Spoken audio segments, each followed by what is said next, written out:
Halo semua, kembali lagi di Republik Rupiah. Oke, di video kali ini aku mau share nih mengenai laporan terhadap Layer 1, bagaimana sih performa mereka itu di kuartal 1. Kalau kita lihat dari pergerakan market di kuartal 1 itu kan ada mini bull run lah istilahnya, dan bagaimana sih dampaknya terhadap beberapa ekosistem di Layer 1, serta bagaimana menurut metrik pergerakan atau performa dari beberapa Layer 1 ini. Apakah ikut naik, apakah malah turun performanya? So, langsung aja kita ke videonya. Let's go!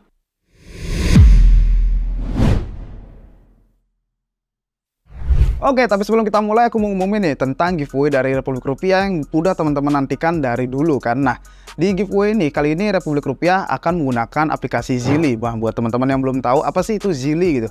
Jadi simpelnya Zili itu adalah sebuah aplikasi yang dimana itu diperuntukkan untuk quest-quest atau ada misi-misi tertentu.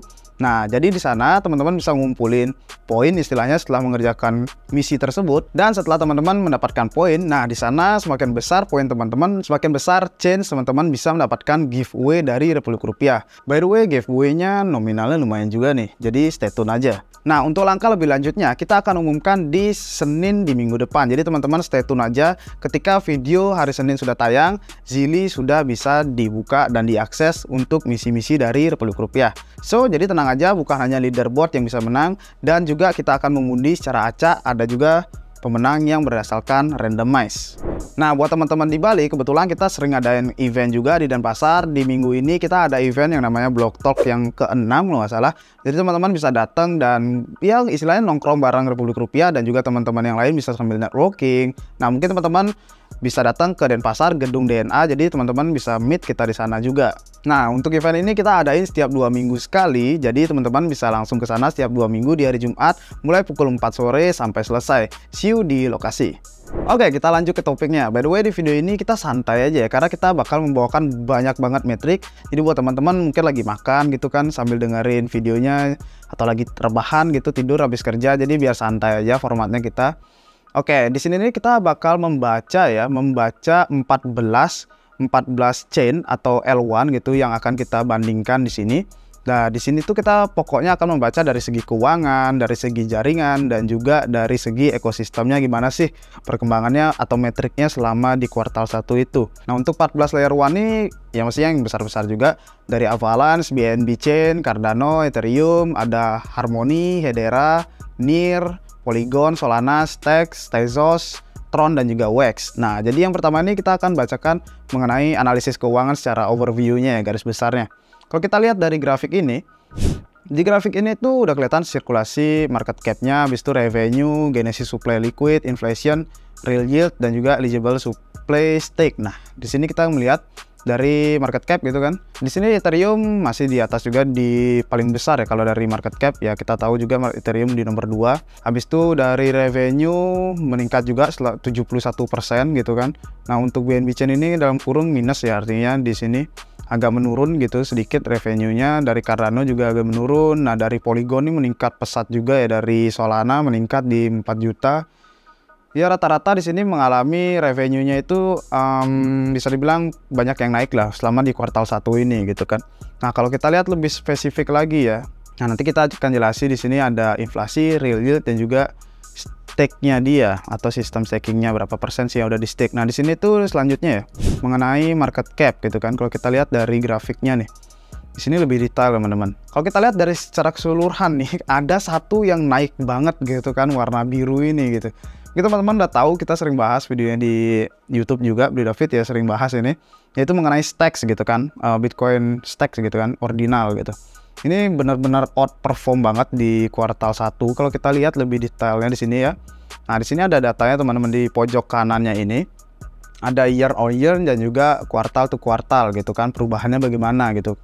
Oke, untuk yang dari nominal besar itu masih di Ethereum yang memegang. Untuk year on year-nya minus ya, masih minus juga di min 47%, tapi di kuartal-kuartalnya itu nambah sekitar hampir 50% gitu. Nah, di sini yang paling terbesar itu ada Stacks kan.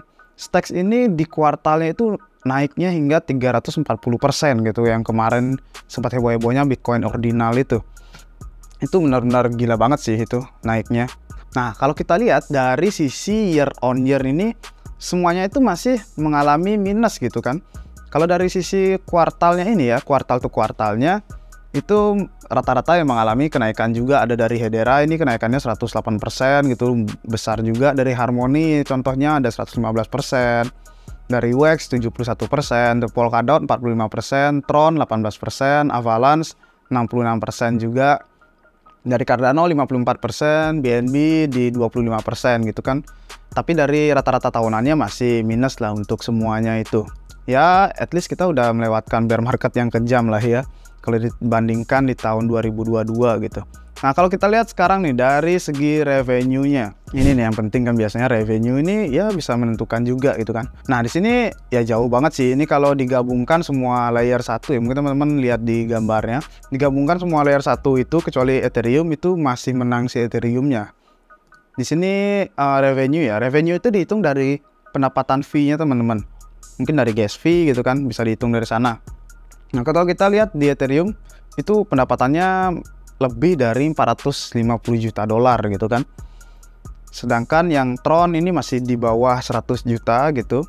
Dan juga yang lainnya ya masih di bawah banget. Nah, ini kan dipicu dengan berapa sih harga gas fee di chain-nya tersebut, di jaringan tersebut. Kalau kita lihat kan kayak ini contohnya di Tron ya nggak terlalu mahal juga, di BNB chain juga murah gitu. Kalau kita bandingkan dengan Ethereum kan emang mahal banget, kecuali Ethereum lagi sepi-sepinya, mungkin gue-nya di bawah 20 ya, at least gas fee-nya $2 gitu kan. Tapi kemarin itu kan sempat hype juga meme coin itu membuat istilahnya membuat pendapatan di jaringan tuh bertambah gitu kan, bertambah banyak gitu tuh. Nah, di sini kalau kita lihat lagi yang paling belakang itu ada dari Harmony gitu kan. Dari Harmony. Dan di sini ya Solana juga bisa menduduki di nomor sekian ya, 1 2 3 4 5. Nah, di 5. Padahal Solana tuh murah banget gas fee-nya gitu kan kalau kita lihat. Nah, tapi di sini berhubung nggak ada persentasenya teman-teman ya. Nah, kalau kita lihat dari datanya ini, di sini kan tidak ditampilkan persentasenya teman-teman ya. Tapi kalau kita lihat di sini peningkatan terbesar itu ada di Hedera gitu teman-teman. Di Hedera itu peningkatannya sebesar 489% untuk di kuartal to kuartal gitu kan. Nah, peningkatan dari Hedera itu disebabkan salah satunya oleh layanan konsensusnya gitu. Yang dimana layanan ini mungkin teman-teman bisa lihat di sini hedera.com/consensus service gitu kan. Consensus strip service gitu. Jadi teman-teman bisa lihat di sana. Nah, ini tuh istilahnya aplikasi yang memungkinkan penandaan waktu yang dapat diversifikasi dari pengurutan acara gitu kan. Nah, aplikasi-aplikasi ini tuh termasuk juga melacak asal-usul rantai pasokan, menghitung suara dalam DAO, dan juga memantau perangkat dari IoT. Nah, ini tuh membuat istilahnya pergerakannya tuh atau istilahnya transaksinya jadi banyak gitu kan digunakan gitu. Jadi istilahnya meningkatkan juga dari segi revenue-nya mereka gitu kan.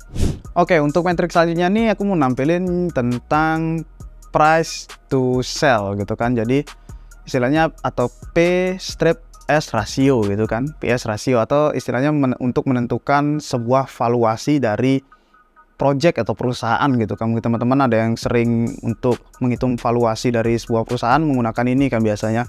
Nah, oke, kalau kita lihat di sini nih teman-teman dari datanya. Nah, mungkin sebelum kita ngelihat gambarnya biar nggak bingung, istilahnya gini teman-teman. Nah, price to sales ini adalah metrik keuangan gitu yang digunakan ya untuk mengevaluasi valuasi dari sebuah perusahaan yang berdasarkan pendapatannya gitu kan. Nah, biasanya price to sell ini rasionya itu dihitung dengan membagi kapitalisasi pasar perusahaan dan juga pendapatan tahunannya. Nah, tapi kan kita metrik ini kita gunakan secara kuartal to kuartal teman-teman ya. Nah, di sini tuh rasio PS ini aku bilangnya PS ya teman-teman ya. Rasio PS ini menunjukkan harga relatif dari koin nah dibandingkan dengan pendapatannya. Nah, jadi dari metrik ini teman-teman bisa melihat sebuah proyek itu over value atau under value gitu. Jadi metrik ini kita lihat dulu ya. Jadi di sini kan ada yang besar banget nih kenaikannya, habis itu ada yang kecil gitu kan. Nah, di sini kita bisa juga menentukan, tapi bukan sebagai penentu final teman-teman ya. Karena ini istilahnya double meaning gitu istilahnya teman-teman. Nah, di sini kecil, istilahnya kayak di sini ada kecil ya, Ethereum 118 gitu kan, ada Tron 16, di sini ada Wax 201 per kali gitu kan, X gitu kan. Di sini persentasenya kecil gitu, peningkatannya kecil. Nah, di sini yang di bawah ini besar banget gitu kan peningkatannya. Nah, jadi kita nggak bisa menentukan keputusan investasi kita itu berdasarkan dari PS rasio ini aja teman-teman. Karena kembali ke tadi, mungkin yang kecil itu bisa berarti under value, yang besar bisa berarti over value gitu. Nah, Kalau dibalik lagi, yang besar ini emang bisa diartikan sebagai, project ini emang bagus gitu. Makanya PS rasio-nya ini juga bagus gitu kan, menunjukkan hal yang positif dari pendapatannya dan lain-lain gitu kan. Nah, ini teman-teman yang perlu perhatikan dari menilai PS rasio ya. Kalau kita lihat dari sini kan, emang yang paling atas itu kan dari Tron gitu kan, 16 kali, dan juga kuartal to kuartalnya itu 37% gitu kan untuk kenaikannya gitu. Nah, kalau kita lihat dari PS rasio yang ada di sini, kita lihat dari Tron gitu kan, di sini yang teratas. Tapi ini tuh Tronnya minus gitu kan, dari kuartal ke kuartal tuh dia minus 37%. Nah, Ethereum juga minus nih dari persentase pergerakannya. Untuk PS rasionya itu minus di 12,9%. Nah, kenapa bisa minus? Nah, dengan kata lain minusnya itu gimana gitu kan? Peningkatan pendapatan mereka melampaui peningkatan kapitalisasi pasar token mereka. Istilahnya pendapatan mereka ini melampaui gitu dari market cap harga tokennya itu gitu. Misalnya harga tokennya Tron atau Ethereum tadi. Nah, makanya bisa dibilang mengalami penurunan gitu, teman-teman. Nah, kalau kita lihat dari jaringan yang mengalami peningkatan rasio di sini ya, itu yang terbesar teman-teman itu ada dari NIR yang 100%, ada juga dari Solana, dan juga dari Harmony 156% gitu. Jadi ini besar-besar juga ya. Si Harmony, si Solana yang kita tahu terpuruk banget di akhir tahun, tapi langsung di awal tahun tuh ada fenomena bong ya di memes coinnya, jadi rame lagi itu kan jaringannya dia. Nah, oke, kita next lagi nih ke matriks selanjutnya, yaitu tentang matriks inflasi gitu kan. Jadi di matriks ini tuh kita menghitung inflasi berdasarkan staking gitu, token staking gitu kan. Di semua ini kan rata-rata bisa di staking teman-teman ya. Kalau kita lihat dari sini ya, yang paling deflasionary itu adalah BNB gitu, BNB Chain gitu. Jadi kita bisa lihat di sini BNB Chain itu minus hampir 6% teman-teman gitu. Nah, untuk Ethereum udah mulai minus juga di, ya walaupun kecil ya, di 0,2 gitu kalau nggak salah. Ini mungkin kecil banget juga, tapi setidaknya udah mulai deflasionary ya, sesuai dengan tujuannya untuk the Merge kemarin, biar bisa supply-nya itu menurun lah, tidak inflasi terlalu tinggi gitu kan. Hanya dua aja di sini teman-teman yang ada deflasi. Selainnya itu inflasi semua. Yang untuk yang paling tinggi inflasinya itu ada di Polkadot dan juga ada di Solana. Habis itu ada Avalanche, NIR, WEX, Tezos, Harmony, Polygon, dan juga Cardano, Tron. Nah gitu. Jadi kita bisa melihat juga metrik ini sebagai ya istilahnya fundamental dan lain-lain teman-teman ya. Untuk jadikan salah satu fundamental gimana sih inflasi per tahun atau kuartal to kuartalnya gitu. Itu di sini emang BNB terbesar ya untuk deflasinya untuk saat ini. So, langsung aja kita next ke matriks selanjutnya. Oke, sekarang kita masuk ke matriks tentang jaringan gitu kan. Nah, di sini udah ada overview-nya. Layer 1 Network Overview kuartal 1 gitu, atau istilahnya garis besar analisa jaringan di sini ya. Di sini tampilkan average daily transaction-nya untuk transaksi per harinya itu berapa rata-ratanya, habis itu aktif alamat per harinya itu rata-ratanya berapa gitu. Mungkin teman-teman bisa langsung lihat di sini. Nah, kalau kita lihat dari transaksi hariannya itu rata-ratanya yang paling besar itu ada di Solana gitu, 10% juga kenaikannya, minus 10% gitu dalam kurung soalnya. Di sini mencapai 19,6 juta gitu kan. Di Ethereum 1,1 juta, di BNB Chain 3,3 juta gitu, di Cardano 0,07 juta atau 70.000 lah ya jadinya untuk rata-ratanya daily transaksinya. Kalau kita lihat dari ini di sini WEX yang terbesar ya, WEX jadinya 20 juta gitu kan. Ini banyak banget mengalami peningkatan juga 5% ya untuk di sini. Dan yang lain-lainnya itu dari Polkadot ini tidak ke-track ya untuk data yang ini. Dari Tron itu ada 7,1 juta, Avalanche 0,15 juta atau istilahnya 150 juta ya. Karena di sini Avalanche ya kalau kita lihat itu terhitung dari chain-nya saja, bukan dari subnetnya mereka gitu teman-teman. Oke, mungkin ini untuk garis besarnya dari total stake juga, mungkin teman-teman langsung bisa lihat di sini urutannya. Kita lanjut aja ke lebih detailnya dari teman-teman ya. Kita lanjut ke penggunaan jaringan gitu kan. Oke, kita lihat dari pergerakan penggunaan jaringan gitu kan. Yang dimana di kuartal 1 itu kita mengalami bull run tipis-tipis ya teman-teman ya. Tapi tidak menutup kemungkinan dari penggunaan jaringan itu belum tentu positif teman-teman hasilnya gitu. Kalau kita lihat datanya di sini di awal tahun gitu kan. Kita lihat di sini awal tahun ini, nah belum tentu pergerakannya itu naik semua teman-teman gitu. Walaupun kita mengalami bull run tipis-tipis gitu. Nah, kalau kita lihat di sini kan udah kita lihat tadi ya tentang kenaikan yang signifikan tuh ada dari Stacks gitu kan. Karena ada Bitcoin ordinal gitu yang kemarin sempat heboh. Nah itu kenaikannya tinggi banget dari Stacks, dan tapi sekarang lagi turun-turun juga. Nah kalau kita lihat selanjutnya itu ada dari Tron, yang dimana kenaikannya itu ada dari 7%. Kalau untuk per tahunnya itu kenaikannya lumayan banget nih, 116% gitu. Nah selanjutnya itu untuk per tahunnya itu semuanya minus teman-teman. Di bawah itu dari Wax, Polygon, Ethereum, Avalanche, BNB Chain, Solana itu masih minus untuk year on year-nya gitu. Dan juga ya kuartal per kuartalnya juga minus juga teman-teman ya, walaupun nggak terlalu besar gitu. Nah kalau untuk paling minus paling bawah itu ada dari Harmony, Tezos, NIR gitu, itu minus juga dari penggunaan jaringan atau istilahnya keaktifan jaringan gitu. Orang-orang yang aktif di on-chain, contohnya melakukan transaksi atau interact dengan DeFi, protokol-protokolnya, mungkin transaksi NFT juga dan lain-lain. Nah itu bisa dibuktikan di sini teman-teman, mana sih chainnya yang rame nih gitu. Itu bisa dibuktikan di sini. Nah, seperti yang aku udah bilang tadi, si Avalanche itu yang terhitung di sini itu dari C-chain-nya mereka teman-teman ya, atau C-chain gitu. Nah, karena mereka itu baru meluncurkan subnets-nya ya. Kalau kita menghitung dari jumlah transaksi yang ada di subnet itu teman-teman ya, atau yang baru diluncurkan di tahun lalu ya, lupa aku. Nah, itu hariannya itu ya, rata-rata transaksi harian itu meningkat 130% year on year teman-teman gitu. Kalau kita lihat dari transaksi di subnetnya mereka. Nah, dibandingkan dengan transaksi di C-chain-nya mereka yang sudah dulu ditinggalkan, itu mengalami penurunan yang signifikan banget di 82,7% untuk year on year-nya. Nah, tapi di subnet itu mereka tidak menggunakan AVAX untuk sebagai biaya gas-nya. Nah, itulah masalahnya. Nah, oke, kita lanjut aja langsung nih ke metrik selanjutnya. Oke, di metrik selanjutnya ini ada dari alamat aktif gitu kan, untuk aktif hariannya. Di sini masih juga si Stacks yang megang ya, waktu itu rame banget. Emang mengalami peningkatan 34%. Nah, di sini yang kedua nih ada Harmony nih. Kenapa nih? Tiba-tiba nih Harmony nanjak nih gitu, tiba-tiba aktif banget nih. Nah, salah satu peluncuran dari protokol Sweet Economy gitu di dalam Harmony. Jadi itu membuat user tertarik lah menggunakan gitu. Ini untuk fit to earn ya. Jadi ada yang work to earn gitu, di sini ada yang sepeda juga, ada sepatu-sepatu. Nah, itu yang membuat aktivitasnya rame gitu di Harmony. Makanya kenaikannya itu sampai 28% gitu kan.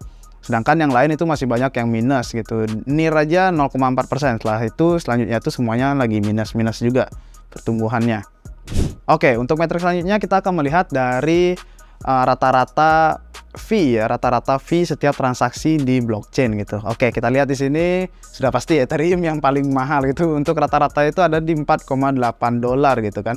Sedangkan yang paling murah dipegang oleh Solana untuk saat ini. Nah, di Solana itu rata-ratanya wah ini kecil banget ya, 0,0003 gitu. Selanjutnya ada Harmony yang 0,0004, habis itu NIR, Tezos, ada Polygon, Stacks, Cardano, Avalanche, Tron, BNB Chain, baru deh ke si Ethereum gitu. Ya kalau kita lihat dari fee-nya di masing-masing blockchain itu kan pasti berbeda-beda teman-teman. Nah, di sanalah yang menentukan revenue dari setiap blockchainnya, yang tadi kita udah lihat datanya di awal itu teman-teman. Nah, kalau kita lihat Solana ini kan gas fee-nya murah banget teman-teman. Kalau di Ethereum tuh ada sistemnya istilahnya lelang gitu kan, sistem lelang untuk melakukan transaksi. Jadi siapa yang berani bayar paling mahal, itu transaksinya akan diproses lebih awal. Nah, itu istilahnya kita kenal sebagai gas war gitu kan, apalagi kalau kita mau minting NFT gitu kan yang terbatas gitu kan. Jadi kita melakukan gas war gitu, tinggi-tinggiin gasnya biar kita bisa minting NFT-nya lebih cepat gitu kan. Nah, di Solana ini emang dulunya tidak seperti itu teman-teman dirancangnya gitu kan. Jadi udah ada batasan gitu kan untuk setiap akunnya. Nah, tapi di akhir-akhir ini karena tim Solana itu udah berembuk untuk mengoptimalkan jaringan mereka. Nah, bisa nih dibuat untuk istilahnya lelang gas fee kayak tadi itu teman-teman. Jadi teman-teman yang di Solana itu bisa bertransaksi dan memodifikasi dari kecepatan transaksinya. Teman-teman mungkin mau pilih cepat gitu kan, jadi gas fee-nya agak dinaikin, mungkin mau di custom gitu kan, biar gas fee-nya lebih mahal, transaksinya bisa di approve lebih awal. Nah, itu bisa nanti dari Solana, yang otomatis itu akan meningkatkan revenue dari si Solananya tersebut gitu. Oke, di sini kita akan melihat dari data validator teman-teman ya, atau total stake-nya gitu. Kalau dinilai dari USD gitu, value-nya itu masih yang tertinggi di Ethereum, habis itu ada di Cardano, Solana, BNB. Nah, kalau kita lihat peningkatannya nih, peningkatannya itu dipegang oleh Stacks juga teman-teman, yaitu peningkatannya sampai 403% gitu. Dan habis itu ada Solana gitu yang naik sekitar 125% gitu. Jadi peningkatan ini ya didukung oleh adopsi orang-orang. Mungkin setelah Solana ditinggalkan di akhir tahun kemarin gara-gara banyaknya ada, ya teman-teman tahu semua, ada FAT dan lain-lain, dan juga FTX jatuh. ditinggalkan, dan juga di kuartal 1 ini mereka mungkin kembali lagi, ada user baru lagi yang mulai stake lagi, aktif gitu. Jadi inilah membuat Solana bisa dibilang kembali hidup seperti di videonya Beli David kemarin. Mungkin teman-teman pengen lanjut nonton tentang Solana, bisa langsung ke video di hari Senin itu. Oke, sekarang kita masuk ke metrik untuk di ekosistem masing-masing blockchain ini. Oke, kita di sini melihat dari overview-nya dulu. Di sini kita akan bahas mengenai, di sini ada DeFi TVL, habis itu transaksi harian udah ya, volumenya tadi masih diisi oleh Ethereum di peringkat atas ya. Untuk DeFi masih di Ethereum di peringkat atas, DeFi TVL-nya, habis itu ada BNB Chain di bawahnya juga. Itu ada Cardano di sini kalau kita lihat, Polygon. Oke. Mungkin di sini secara garis besar teman-teman bisa lihat ya, karena kita akan bahas lebih detailnya dari stablecoin dan juga DeFi TVL dan lain-lainnya. Kita akan bahas secara detail. Oke, kalau kita lihat dari TVL dari DeFi ya di sini. Nah, di sini metrik yang biru ini diisi oleh Ethereum gitu kan. Untuk selama ini masih dominan di Ethereum gitu kan. Walaupun di sini sempat turun jauh ya di 2022 ini kan semuanya crash banget nih. Karena di sini kan TVL-nya itu terhitung berdasarkan USD. Kalau value-nya si token itu turun gitu kan, otomatis value dalam USD-nya juga ikut turun di sini metriknya gitu.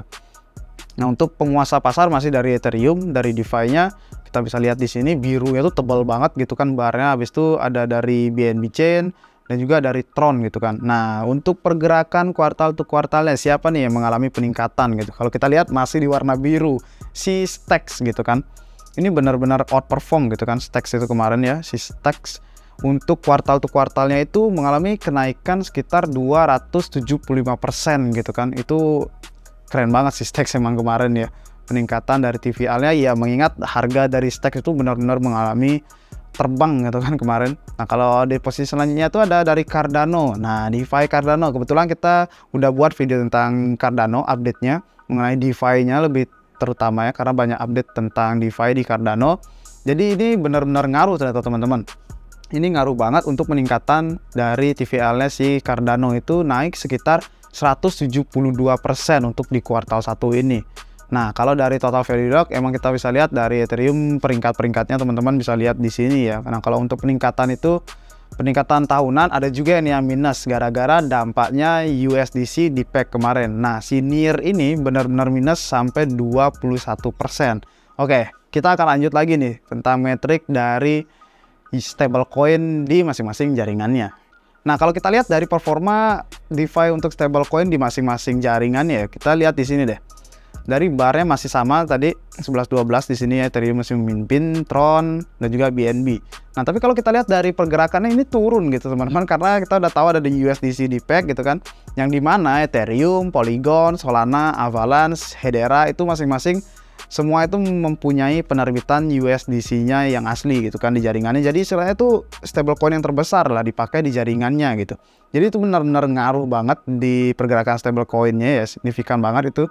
Kalau kita lihat dari Ethereum ini sampai minus 15%. Nah, si Tron ini malah dia unggul gitu karena tidak memakai USDC di jaringannya. Atau bisa dibilang karena Tron ini mereka punya sendiri stablecoin-nya yaitu USDD kan. Jadi nggak terpengaruhi si USDC ini kemarin gitu. Makanya dia plus di sini, plus 29%. Kalau kita lihat dari BNB Chain, nah kenapa bisa turun? Padahal kan bukan USDC juga si dominan di BNB gitu kan. Kalau kita lihat pada tanggal 13 kemarin itu kan regulator yang memerintahkan Paxos itu untuk menghentikan penerbitan dari si BUSD ini. Makanya kena juga nih dampak negatifnya sampai minus 30% gitu. Karena spesifik banget gitu ke chainnya si BNB Chain gitu kan. Untuk rata-rata di sini penurunan lumayan drastis banget. Tapi ada yang mengalami kenaikan yang sangat signifikan nih. Biru diisi oleh Cardano gitu kan.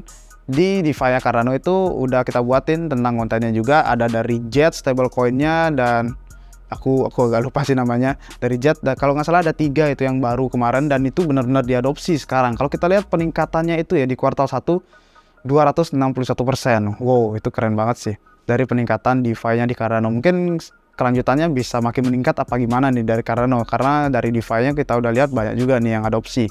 Nah, di kuartal 1 kita mengalami di peg-nya USDC, tapi kalau di kuartal 2 kita mengalami di peg-nya USDT. Mari kita nantikan gimana sih nanti data di kuartal 2 lagi, apakah benar-benar semrawut kayak ini lagi ya. Oke, kita langsung aja lanjut ke metrik selanjutnya. Oke, kalau kita lihat metrik dari NFT sekarang, dari sektor NFT nih. Kalau kita lihat dari sini ya, NFT secondary volume. Nah, di sini kita lihat dari volumenya gitu. Kalau di sini datanya ini Polygon tuh mengalami kenaikan yang lumayan banget nih, 101% gitu kan, 101%. Dia mengisi podium untuk di volume, untuk di NFT ini, volume transaksi di NFT ini. Nah, habis itu yang kedua itu ada dari Ethereum. Nah, meskipun Ethereum mahal, tetap juga ya orang-orang tuh masih aktif banget untuk NFT di Ethereum gitu. Dan kita tahu juga banyak NFT blue chip gitu kan yang udah terkenal di Ethereum gitu. Habis itu dari Solana ini mengalami kenaikan juga 38%. Oke, kalau kita lihat dari kenaikan ini ada 5 aja teman-teman ya. 5 dari Matic, habis itu Ethereum, Solana dan juga BNB dan juga Wax gitu kan di sini. Nah, habis itu sisa itu mengalami penurunan banget nih gitu, dari Tezos 25%, habis itu Avalanche ya karena mereka juga beralih kan dari chainnya. Avalanche juga turun banget, Cardano juga turun di 17% gitu kan. Ya mungkin NFT kan teman-teman mungkin biasanya main NFT di mana gitu kan, kalau nggak di Polygon gitu kan, karena biaya gas yang murah, rata-rata NFT juga harganya bersahabat di sana kan. Habis itu dari Ethereum ya seperti biasanya banyak banget ada NFT di sana kalau kita lihat. Nah, tapi kalau kita lihat dari metrik selanjutnya nih, dari unique NFT buyer gitu kan, dari si pembeli orang-orang lain lah ya. Kalau kita lihat nih dari data di sini. Di sini ada peak tinggi banget teman-teman gitu. Kalau kita lihat di sini pas itu ya, ada Coinbase meluncurin komemoratif NFT mereka untuk layer 2 si Coinbase yang bernama Base gitu kan. Jadi di sini tuh benar-benar orang minting tuh gila banget ya ini, sampai naik Ethereum tuh naik 88% gitu kan untuk di hari itu aja teman-teman. Kalau kita lihat di sini peaknya tinggi banget ya. Jadi bersaing banget nih dengan si Polygon gitu. Kalau kita lihat dari sini. Kalau kita lihat dari sini masih Polygon yang memimpin podium untuk NFT market gitu kan teman-teman. Ya walaupun Ethereum kemarin itu sempat ada airdrop juga salah satu protokolnya yaitu Blur gitu, mungkin teman-teman udah dapat juga airdropnya, ada yang pecinta NFT jadi dapat airdrop Blur kemarin karena aktif berdagang di Blur ya teman-teman. Jadi itu mendongkrak juga tuh dari sisi volume dan juga unique buyer gitu dari si Ethereum-nya kemarin gitu. Nah, kalau kita lihat dari cuma ada 3 aja teman-teman ya yang benar-benar mengisi podium di sini. Yang selanjutnya itu ada Wax yang naik 67%. Nah, sisanya itu minus gitu untuk unique buyer-nya gitu. Nah, tapi untuk Tezos gitu kan di sini meskipun kelihatannya turun ya teman-teman ya.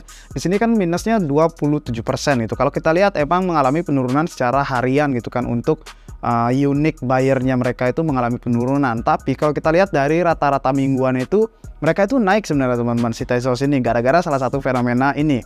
Kalau teman-teman lihat di Twitter ya, di sini ada NFT collectible dari si McLaren F1 gitu. Jadi orang-orang itu antusias banget ya karena di sini official partner dengan Tezos gitu. Si McLaren-nya itu orang-orang minting NFT-nya itu banyak banget. Jadi itu bisa mendongkrak dari si Tezos ini ya, meskipun kuartal to kuartalnya masih minus juga. So mungkin segitu aja teman-teman untuk konten dari performa beberapa layer 1 yang udah kita bawakan. Mungkin teman-teman bisa simpulkan di bawah dan juga teman-teman bisa komen mana nih chain favoritnya, gimana nih perkembangan nih di kuartal 1 kemarin. Kalau kita bisa simpulkan di sini ya pemegangnya dari TVL, dari DeFi dan lain-lain itu masih untuk TVL-nya dari si Ethereum dan juga ada BNB, ada Tron, habis itu masih banyak lagi. Kalau kita lihat perkembangan yang signifikan setelah kita lihat-lihat tadi itu dari Cardano itu dari DeFi-nya itu benar-benar perkembangannya juga signifikan, terutama di stablecoin-nya mereka.